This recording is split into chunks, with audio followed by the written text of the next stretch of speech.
na troca de bastões. E na final não aconteceu isso. Então eu acho que foi bom isso, foi excelente isso. E quando eu disse aquilo é porque realmente eu acho isso. Eu acho que você tem que estar em evidência, você está na mídia pelo bom que você faz. E não por algumas coisas que saíram, né? Coisas desagradáveis que eu acho que não tem nada a ver. Você pode resolver isso por baixo. Agora, você acredita que esse retorno com uma prata vai ajudar aí em incentivo, em melhor condição para o atleta? Eu acho que é o seguinte, eu acho que se não for assim, fica mais difícil. Você também corre o risco disso passar e nunca mais ser lembrado, o que eu acho é o seguinte, se não ganhasse ia ser pior. Você entendeu? Eu acho que é complicado. A gente vê esses meninos discutindo por pistas lá em Presidente Prudente, que eles precisam treinar e tal. Mas se você não ganha, é pior. Com certeza. Entendeu? O fato, por exemplo, das manchetes, de que um atleta quer ser o último, outro quer ser o primeiro no revezamento, isso com certeza não ajudaria em melhorar a pista. O que faz você tentar buscar as atenções da mídia vai ser a medalha de prata. Então eu acho que a medalha tem uma importância fundamental, né? Essa é que vai fazer com que esses caras consigam realmente ter o retorno que eles precisam. Não, me disse que isso não leva a nada. Deixa eu fazer uma dúvida aqui, que a gente já discutiu na Olimpíada, mas vale a pena voltar. Qual é a importância, no caso, para o atleta de querer ser o último, ou de não querer ser o primeiro, de não querer ser o segundo, o terceiro? Porque é o que define, é o que decide, é o que vem? Não. Ou é aquela história do Romário que queria ir na janelinha, lembra da Copa? Quer dizer, é algo que não vai influenciar em nada? Eu no meu íntimo, eu acho o seguinte, eu acho que pode ser isso que você está falando em relação ao Romário. Eu até não quero acreditar, porque eu acho, desculpa a expressão, mas uma frescura muito grande, né? Porque, na verdade, o que determina o revezamento são posições do técnico. Você tem um atleta que corre melhor na curva, você tem um atleta que corre melhor na reta, você tem alguém que larga melhor, você tem alguém que não sabe passar, então esse cara tem que receber, então ele passa a ser o último. Então, existe algumas situações dentro do revezamento, até taticamente o Boquinha é melhor, né? Que você coloca determinado jogador em uma posição que ele rende mais. É a mesma coisa do revezamento. E não o cara ser o primeiro, o último porque quer. Isso aí não leva a nada, né? Só denigre. A gente não teve nenhum recorde mundial, né, no atletismo, ao contrário da natação. Não, nós não tivemos, mas como eu disse, a gente já estava mais ou menos esperando essa situação. Realmente as marcas que tem o único que talvez pudesse tentar um recorde era o Michael Johnson nos 400, mas como houve uma lesão pouco tempo antes, né, lá no Troy americano ele teve uma lesão, então ele até ficou fora do 200, então a situação dele realmente ficaria difícil. O que a gente tem a lamentar até quando eu falei do Sanderley é porque realmente era um cara que podia conseguir essa medalha pra gente, tanto que os próprios resultados ficou provado isso, né? Eu também diria isso aí, eu acho que se o Sanderley não tivesse tido esse problema todo, essa injustiça toda com ele, ele teria arrebentado, eu acho. Ah, teria, com certeza. Ele já arrebentou. Eu acho que para alguém que passou pela situação que ele passou, passar por 2 semifinais e chegar pela eliminatória, afinal, chegar em 4º lugar, poxa, ele tem o meu respeito aqui. Não, é um atleta assim, de uma categoria enorme, né? E um cara que realmente participa ativamente dessas competições, não é de se esconder na hora do vamos ver, né? Um cara que realmente se apresenta bem. Eu sempre digo aqui nas nossas transmissões que eu achava que ele era o grande nome, né? E eram as marcas. Quando eu digo isso, eu digo em cima de função. Eu não tenho, assim, nenhuma procuração para falar bem de Sanderley ou mal de ninguém. O problema é que os resultados durante o ano mostravam isso, né? E a gente tem que se basear nisso, não tem que se basear em hipóteses ou em situações subjetivas. Tem que se basear em números, e esses números mostravam isso pra gente. Agora, uma pergunta que serve para o Adolfo pro Ricardo. Quando a gente fala em recordes, a gente sempre associa atletismo e natação, né? Sempre, né? Já chegou num limite, quer dizer, eu não sei, a gente percebe que as marcas, quando são melhoradas no atletismo e na natação, cada vez com uma diferença menor, né? Quer dizer, centésimos. Será que é isso? Quer dizer, a gente estaria chegando no limite, no caso, não sei, talvez do atletismo, quer dizer, há muito mais do que baixar, por exemplo, nos 100 metros. Não, eu acho assim, a gente tem algumas coisas que ser ditas, talvez a natação seja ainda mais isso do que eu vou dizer, do que propriamente o atletismo. Mas a tecnologia, ela tem favorecido muito. Então, por exemplo, em Atlanta foi construído pistas para saírem recordes do mundo. Então era um piso extremamente duro, né, onde ele te respondia rápido, ele não afundava tanto, quer dizer, você tinha um problema de você sair dolorido da pista, porém com recorde do mundo. Tanto que todos os atletas que fizeram as distâncias longas, os 5 mil, os 10 mil, não fizeram os 5 porque sentiam muito, você ficava extremamente dolorido na região da panturrilha. Então, essas situações que estão sendo criadas agora ainda vão ajudar. É difícil você prever quanto vai ser batido. Mas talvez pouco, né? Claro, cada vez mais a diferença vai ser mínima. Mas vai ser batido, não tem a menor dúvida disso. E na natação também, porque inclusive técnicas de treinamento mudaram muito. A gente sabe mais sobre fisiologia aí hoje, muito mais do que 10, 15 anos atrás. Então, com o auxílio também do macacão de nadar e piscinas também mais bem projetadas, os recordes vão continuar caindo em natação. Bom, a gente vai mudar um pouco o assunto, até porque hoje a gente tem um compromisso de na próxima 1 hora e alguma coisa, a gente tem que dar uma passada geral em toda a Olimpíada. Então, a grande atração do torneio masculino de basquete foi mais uma vez o Dream Team dos Estados Unidos. O time dos sonhos, como era esperado, levou a medalha de ouro, mas nunca sofreu tanto para chegar ao lugar mais alto do pódio. No meio da constelação de craques americanos, uma estrela teve destaque especial para o nosso comentarista Zé Boquinha. Ele já é considerado por muitos o futuro Michael Jordan da NBA. Vince Carter, jogador do Toronto Raptors, também é conhecido pelos voos espetaculares, como os do ex-número 23 do Chicago Bulls no início de carreira. Mas Carter abusou em Sydney. No jogo contra a França, na fase classificatória, ele literalmente voou sobre o adversário e cravou.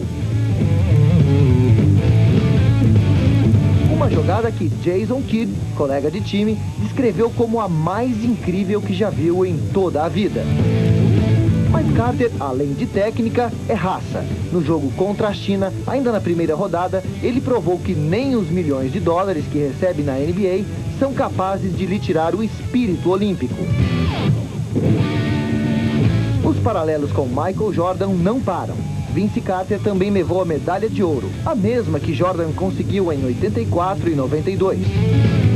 Mas o título do Dream Team americano desta vez foi quase ameaçado.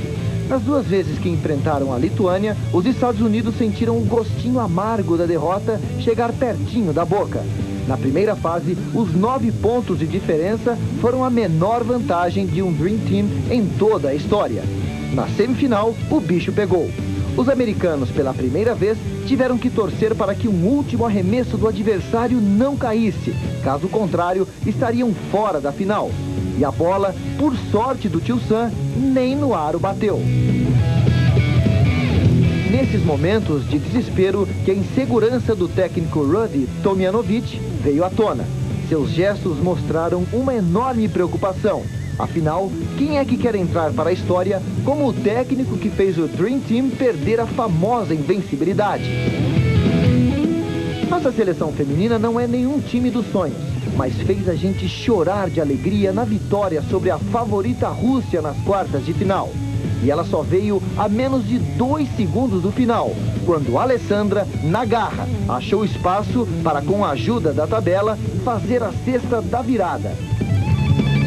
Uma vitória que abriu o caminho da medalha de bronze para as guerreiras do Brasil.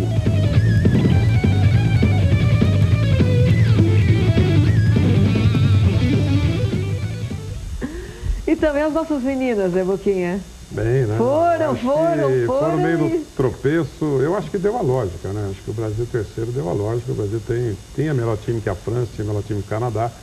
E perdeu no detalhe, perdeu respeitando muito o adversário. E jogou com a Rússia de igual para igual. A gente selecionou essa jogada aí da Alessandra porque essa jogada que decidiu o nosso bronze, né? Foi a jogada da Olimpíada para o Brasil. Porque, bem ou mal, nesse jogo a gente jogou tudo. Porque não interessa ser primeiro, segundo, terceiro, quarto. A França, por exemplo, foi quarto na classificação e chegou à medalha de prata. Foi uma zebra dentro do masculino. E eu acho que o feminino realmente fez o que tinha que fazer. E as outras imagens, e eu comentei muito isso nos jogos da seleção americana. O Vince Carter não foi pela enterrada que ele deu. Ele é um jogador extraordinário, vai fazer um contratinho a partir de janeiro de mais de 100 milhões de dólares. É o grande sustentáculo da NBA para os próximos anos.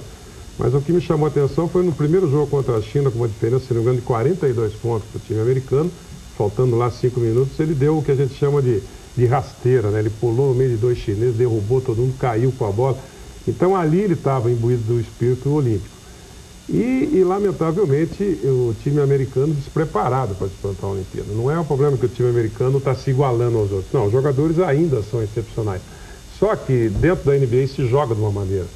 Se joga marcando individual, é proibido marcar por zona, então não tem ajuda. E toda vez que eles pegaram uma marcação por zona, eles entraram bem. Hoje mesmo na final contra a França, quase que a vaca vai para o velho de novo. De 16 pontos caiu para 4. Por quê? Porque eles não estavam preparados para jogar para isso. Aí a responsabilidade é do técnico. E a gente viu um técnico aí pálido no jogo contra a Lituânia, com a mão na cabeça, Quer dizer, coisa de um cara que é bicampeão da NBA, quer dizer, é incompreensível que isso aconteça. Então não houve esse preparo. Foi um time que não jogou basquete, foi mais arrogante que qualquer outra coisa. Sai de lá achando que vai jogar com um monte de qualquer time no mundo e não é bem assim. Quer dizer, e eu também me nego novamente, vou deixar bem registrado isso aqui, Dream Team só teve um. No Dream Team só teve um que reuniu Michael Jordan, Larry Bird e Magic Johnson. Os coadjuvantes eram Scott Pippen, Karl Malone, Charles Barkley, Pat Ewing. Eles fizeram coadjuvantes, os caras que batiam palma para os três. O resto não, o resto não é mais. E esse aí então é uma seleção americana, pessimamente preparada, pessimamente organizada, muito mal convocada, uma seleção que só foi com um pivô, só Alonso Morgan é um puro pivô, não tinha mais nenhum para revezar com ele, até quando ele saía da quadra o time caía muito. Então realmente um despreparo total para a equipe americana. Então, já que você fez essa comparação, Zé Boquinha, eu queria voltar um pouco para as meninas, porque a gente viu aí um esforço e uma vontade de marcar presença, deixando no passado uma geração de Paula e Hortência. O que significou esse bronze para elas? Você acha que é uma reconquista? Eu acho que é uma conquista dela, né? Não uma reconquista, porque todas elas já participaram. Mas de sentirem, de esquecer, eu acho que tem que esquecer. Eu acho que Paula e Hortência foram duas das maiores jogadoras do mundo, senão as duas maiores jogadoras que o mundo teve até hoje, de uma qualidade fantástica. Fizeram tudo que foi possível para o basquetebol brasileiro, ainda fazem fora da quadra. Mas é um outro momento. É como o Oscar, que é o parâmetro do basquetebol masculino, né? O basquetebol masculino foi um até o Oscar. O Oscar parou de jogar.